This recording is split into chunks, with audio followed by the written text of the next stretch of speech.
So I've been spending the last couple of weekends undergoing flight training to get my tailwheel undercarriage endorsement. What exactly is that? To answer that, we first got to know what a tailwheel aeroplane is. So there are two main landing gear configurations as far as land-based aircraft go. So the first is the tricycle undercarriage, which is found on the overwhelming majority of airplanes today, from general aviation airplanes, the heavy airliners, to fast military jets. In this arrangement, the aeroplane's main landing gear is situated behind the nose landing gear. The second is the tailwheel configuration, where the main landing gear consists of two long landing gear struts at the front of the aircraft and a small tailwheel at the tail end. In the air, tailwheel aeroplanes handle not much differently from their tricycle geared counterparts. However, on takeoff, landing and taxiing, they start to behave like a whole nother animal. It is therefore necessary to be trained specifically in handling such aircraft if a pilot desires to fly one. While there are no minimum hour requirements for the endorsement, the pilot must be deemed competent by a qualified flying instructor to be endorsed. Once granted, he or she is qualified to fly tailwheel aeroplanes. On top of that, since tailwheel aeroplanes generally require more refined stick and rudder skills to fly compared to their tricycle geared counterparts, I wanted to challenge myself by getting acquainted with flying such aircraft and sharpening my airmanship. Another huge reason I wanted to do this was to check off my bucket list dream of flying a warbird. The place I did my endorsement at utilizes this tailorcraft L2 Grasshopper to conduct tailwheel training. Now I know what you're probably thinking, and yes, saying that the Grasshopper is on the same level as a Mustang or Stuka would be straight up delusional. I get that. With that being said, the L2 did play a very pivotal role during the Second World War, with its use by the US Army Air Forces in support of the Army Field Artillery as an aerial observation platform. Crazy as this might sound, this low-powered, fabric-sealed aeroplane was one of the most feared aircraft by enemy ground troops, as the presence of an L2 flying in the vicinity was often a harbinger of an incoming artillery barrage on their position. It really was the little plane that could. Anyway, let's take a closer look at it. So I'm going to give you a quick tour of the aircraft that I will be training in. It is a tailorcraft L2 Grasshopper from 1943, I believe, in all its glory. It's still running fine, which is awesome. We'll start off on the front. On the business end of things, we have a Continental 0170 engine in there. And this engine puts out around 65 horsepower. That's really low if you think about it. That's around 1/3 of the power put out by a run-of-the-mill Cessna 172 these days. It spins a Scientific wooden propeller, which looks really awesome on this aircraft. As you can see on the front end, we also have the oil cooler and the exhaust stack popping out. Really funky roundel they have up front. It's a snail with wings, which is a very appropriate mascot for this aircraft, considering how slow it goes. At the bottom right there, we have the main landing gear. As you can see, these two things on the inside of the gear are the covers for the bungee cord, which provides the suspension of this gear. So it's a bit different from what we're used to with the sprung steel landing gears on the Cessnas. The structure of this aircraft is a fabric covered steel tube structure, so it makes it really light. So this structure it's throughout the whole aircraft, from the wings to the fuselage and even the tail. On the wings and the fuselage, we have this really cool 1940s US military aircraft insignia, which was displayed on all American aircraft during the Second World War. Ailerons are just your normal ailerons. They as well are fabric covered. So there are completely no flaps on this aircraft at all. Not like we need them, considering how slow it is. But should we need to lose height or decrease speed, that's where our side slipping skills come in. To the rear of the aircraft, you'll notice that it has greenhouse windows throughout the entirety of the cockpit. And that's the primary distinction between this particular aircraft and the Piper Cub that it was derived from. Now this gives the rear sitting observer completely unhindered 360-degree vision for his role as the observer during the Second World War. He also has a table behind so that he can work on his charts. As you can see, the fuselage is still fabric at the back. We have the tail as well, and if you notice, the tail is a wire brace tail. Moving on to the feature of this endorsement, which is the tail wheel itself, which can be steered using the rudder pedals. Speaking of which, we have the rudder and the elevator, as well as the elevator trim tab. So this aircraft has a pretty cool device attached to the pitot tube. It's a metal cover, and how it works is when it starts moving, the wind blows the cover open to expose the pitot tube in order for it to work with the oncoming airflow. And when it stops, the thing just covers the pitot tube again. So we don't need to use a separate pitot cover and worry about removing that before flight. Moving into the insides, we're going to take a look at the cockpit. As you can see, it's a tandem seating cockpit. In this aircraft, the instructor sits behind and I fly from the front. If we are flying solo, we occupy the front seat, which is a little different from the Piper Cub, where they occupy the rear seat when flying solo. And something we don't see on many aircraft these days are the exposed control cables, which move your control surfaces and are linked to the stick and rudder.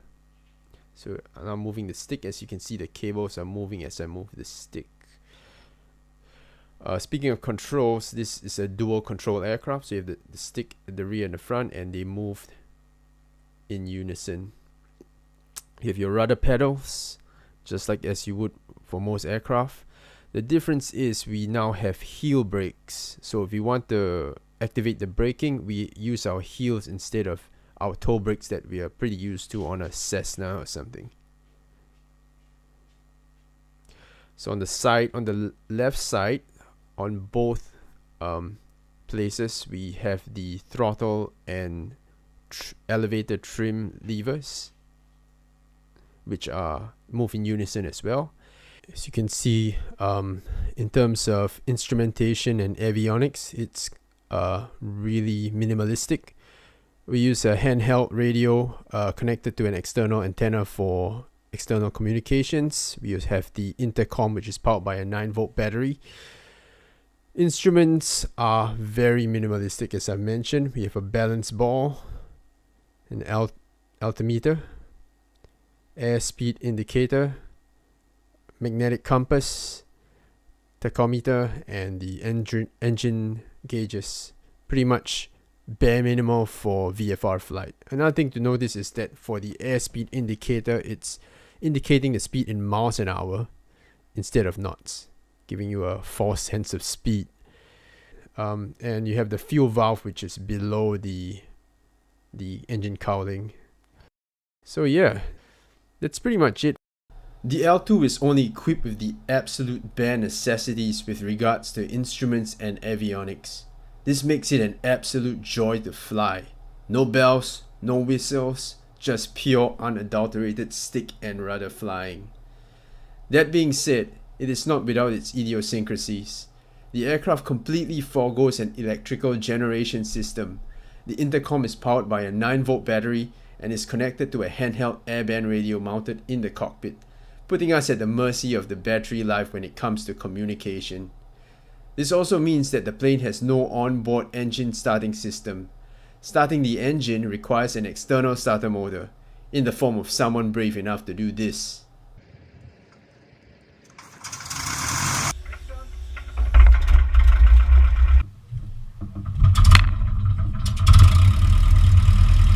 first thing the instructors highlighted to me before we commenced the actual flight training was the fact that I'm going to have to learn how to really be active on the rudder pedals. And I was like, I've got my multi-engine rating, I know how to be active on the rudder pedals. How could this be, right? Two totally different things, folks. It's like comparing leg day at the gym to Michael Flatley in Riverdance. In multi-engine training, the only time that you're working hard on the rudder pedals is during asymmetric flight during an engine failure simulation. In a tail dragger, you're going to have to be constantly working on that rudder pedal to keep the aeroplane going straight, especially on the ground. And there's a reason for this. So let's compare the dynamics of a tricycle undercarriage aeroplane and a tail dragger with regards to their movement on the ground. So here we have a top view of a typical aircraft with a tricycle undercarriage.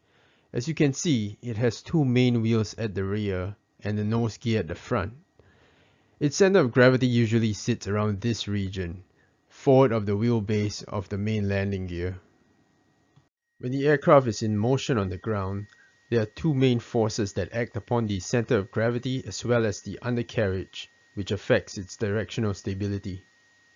The first of these two forces is the aircraft's inertia, represented by the green arrow. Inertia acts upon its center of gravity in the direction it is moving and is best summed up with Newton's first law. An object in motion will stay in motion unless acted upon. The other force is the rolling resistance, represented by the orange arrows, which acts opposite to the direction of the aircraft's movement on all its wheels, but it is most pronounced on its main landing gear since they support most of the aircraft's weight. When it is traveling in a straight line, the center of gravity is equidistant from the rolling resistance acting on each of the main wheels. Because the moment arms on either side are equal in magnitude, the forces are in equilibrium.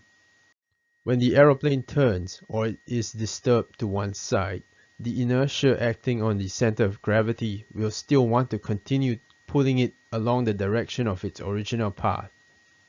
The lines on these forces become displaced, with the rolling resistance vector on the outer wheel of the turn being further away than that on the inner wheel. Because of this, there's a greater moment arm acting between the center of gravity and the outer wheel. This force differential causes a restorative moment that tries to straighten the aeroplane's path. This self-correcting tendency on aeroplanes with tricycle undercarriage makes them directionally stable when moving on the ground. Tailwheel aeroplanes, however, have a completely different dynamic when moving on the ground, and this has everything to do with how their undercarriage is arranged. So as you can see here, an aeroplane with a tailwheel layout has its two main wheels in front and a small tailwheel right at the back at the end of its fuselage. Unlike an aeroplane with a tricycle undercarriage, the center of gravity here is behind the main undercarriage's wheelbase. The forces of inertia and rolling resistance still work in the same way while the aircraft is in motion on the ground and are equidistant when it moves in a straight line. However, when the aircraft turns or is disturbed to a particular direction, the rolling resistance vector on the inner wheel of the turn is now further away than that on the outer wheel. The greater moment arm acting between the center of gravity and the inner wheel causes a tendency to swerve further into the direction of the turn.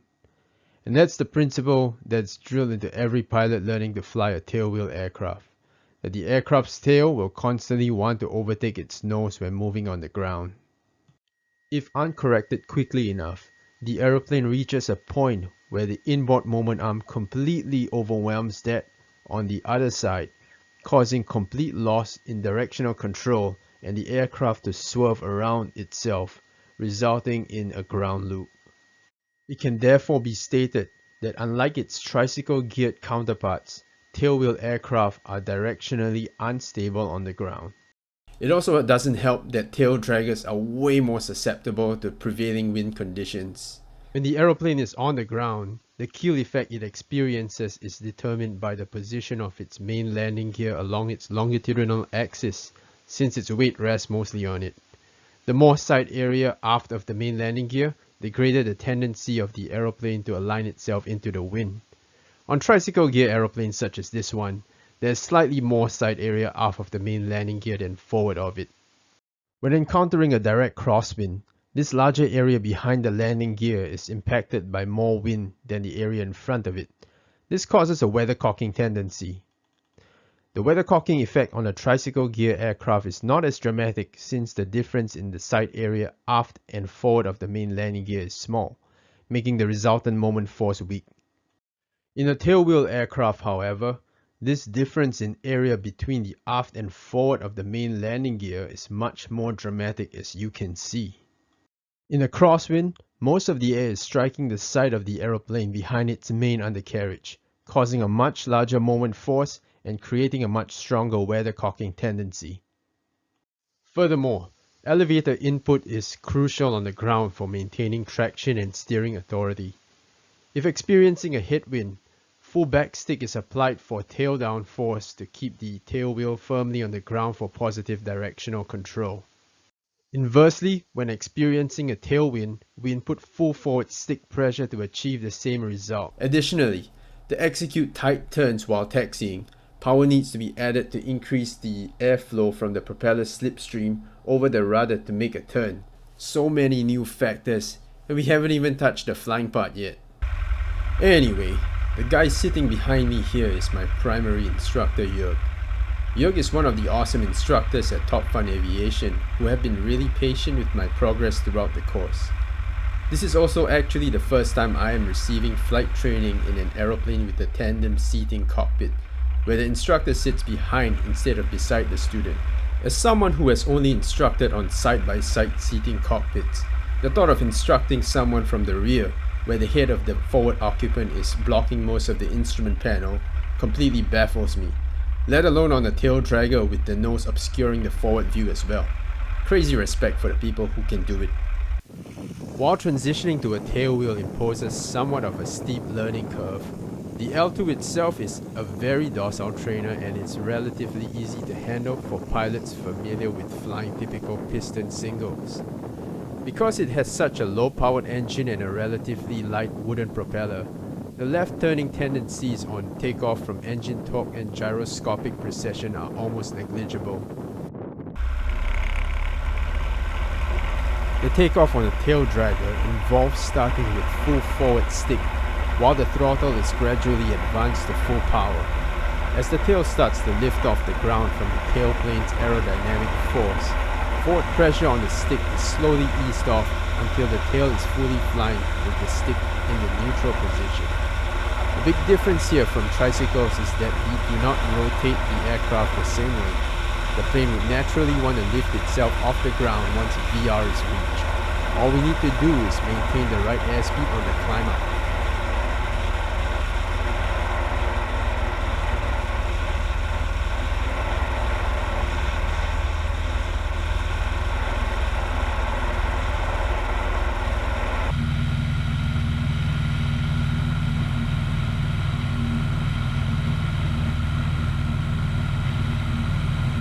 We spend the first part of the first flight in the training area to do some general handling exercises like stalls and steep turns.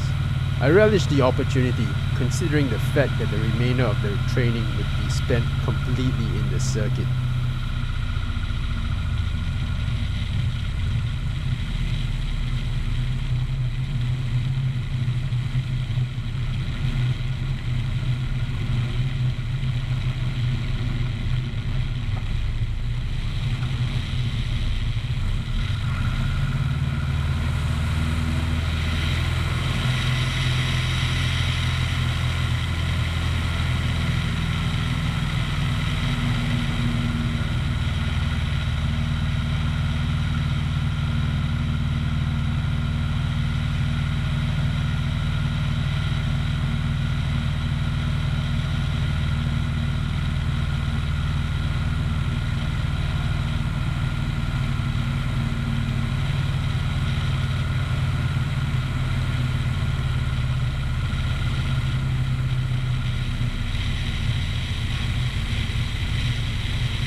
Upon returning to the airstrip, we commenced circuit training. Because of the L2's horrible rate of climb due to its measly engine, the standard practice on this aircraft at this particular aerodrome is to fly the circuit at 500 feet above ground level. This is great because I get to practice almost twice as many circuits in the same amount of time as I would compared to if I were to do it at the standard 1000 feet AGL circuit height.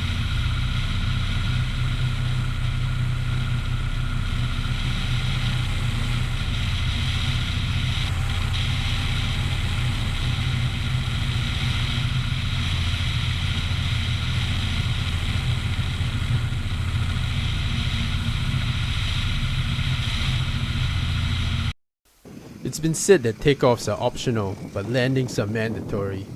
It is no wonder that the emphasis of this course is being proficient in applying the proper tailwheel landing techniques, which are way more involved than that of tricycles. To understand why, we have to take a look at the physics of an aeroplane on landing.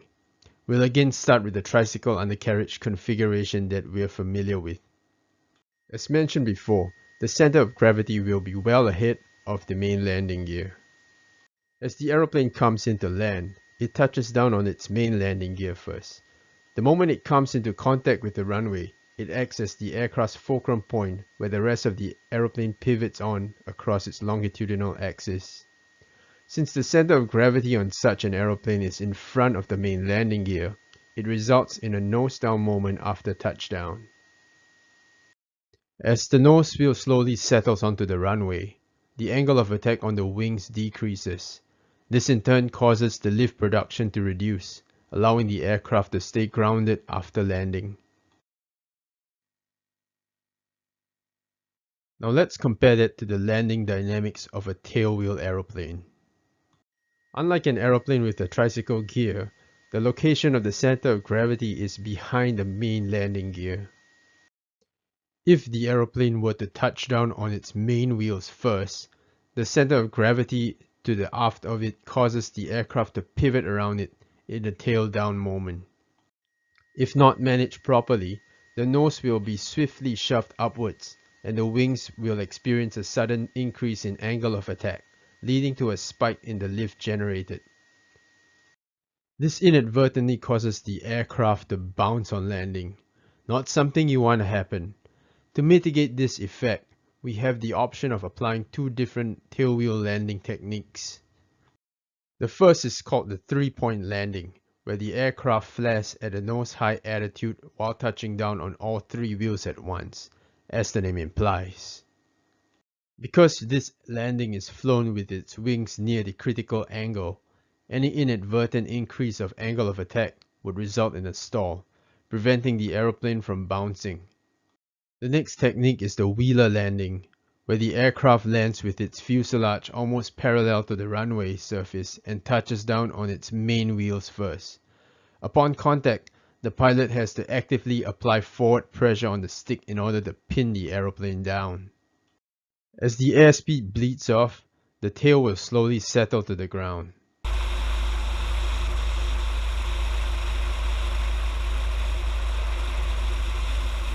Each landing style has its pros and cons. Because the three-point landing occurs at a slower approach speed, with the wings producing more drag at a higher angle of attack, the shortest possible landing distance can be achieved and the propeller gets maximum clearance from the ground, making this technique ideal for bush flying. The penalty to these benefits would be the reduced forward visibility due to the nose-high approach attitude.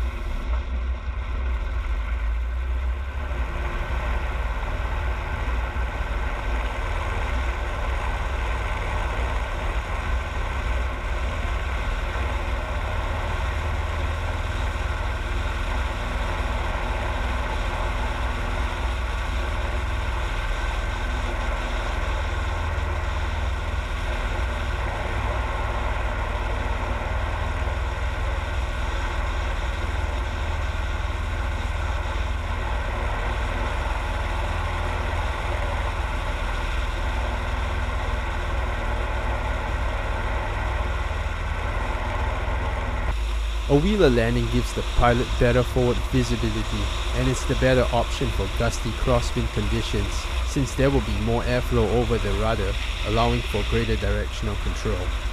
Furthermore, a botched wheeler landing would still allow the pilot to safely transition into a 3-point landing without going around. The disadvantage of the wheeler landing is that it generally requires a greater distance on the landing roll.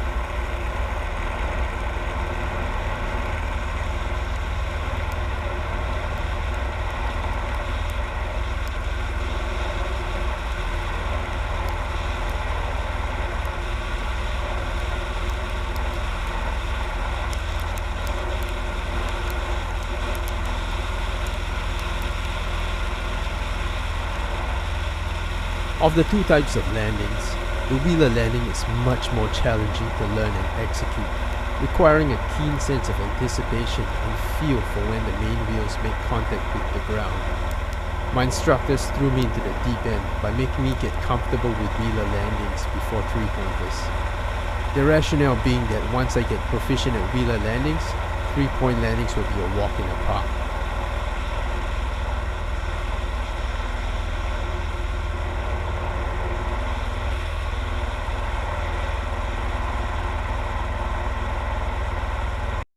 This landing technique took quite a while for me to get used to, as it requires being much more active on the stick and rudder throughout, and it's also counterintuitive as the approach is flown at such a flat attitude with minimal flaring, let alone pushing the stick forward after touchdown to pin the plane to the ground. An absolute no-no in a tricycle aeroplane like the Cessna 172. As the aeroplane decelerates after touchdown, the forward stick pressure is gradually increased to gently allow the tail wheel to settle onto the runway as the tailplane loses lift. As soon as the tail wheel touches the ground, full back stick pressure is applied to give the tail wheel maximum traction, or as the instructors there would say, get the stick to your dick.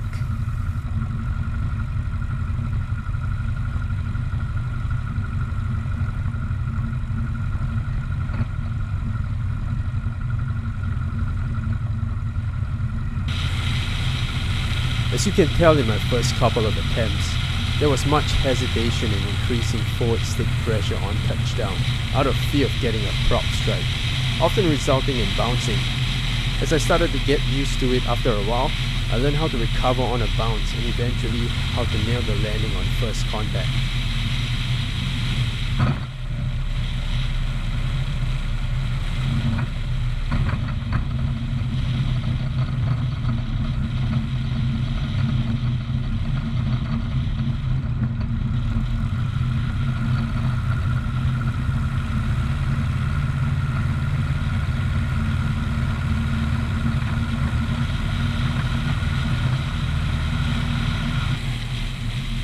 The 3-point landing is much easier to execute, especially for pilots who are well acquainted with landing a tricycle gear aeroplane.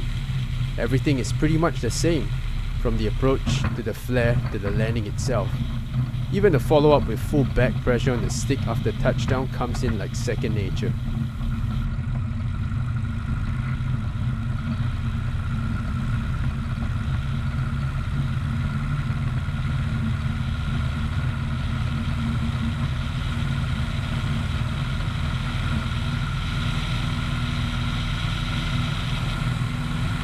An important point that one of my instructors brought up during the training is that mastering both landing techniques alone does not make one a good tailwheel pilot. It is also the ability to assess the landing area with the prevailing conditions and employ the correct technique for the specific situation, as well as the ability to recognize and react to signs of an impending mishap, such as a botched landing or ground loop, and fix them on the fly. Words of the wise.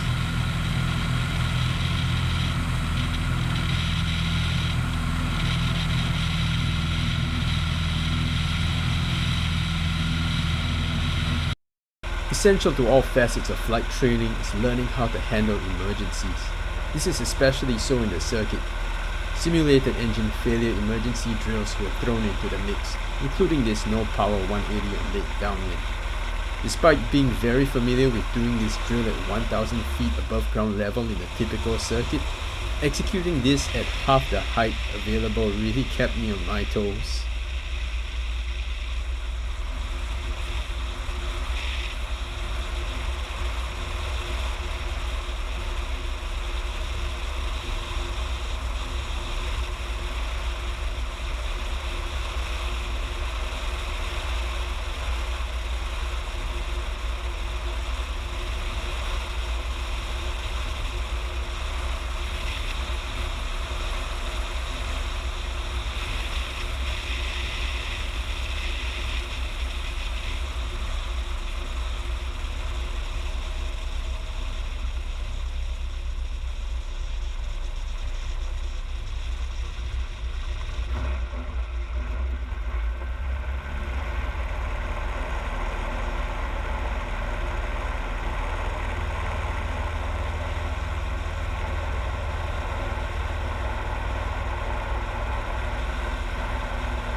After 8 hours and a bit of flight training time, I was finally granted the endorsement.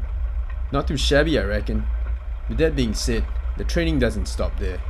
Despite not requiring annual checks, tailwheel flying is a very perishable skill, and pilots still require practice at it every once in a while to maintain proficiency.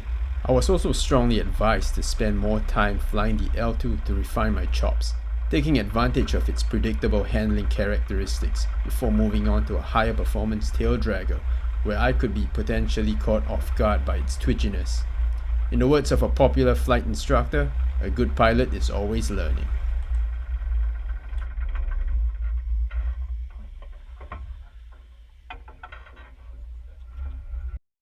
Overall, I have to say that I really enjoyed my training and have benefited greatly in learning how to tame the tailwheel.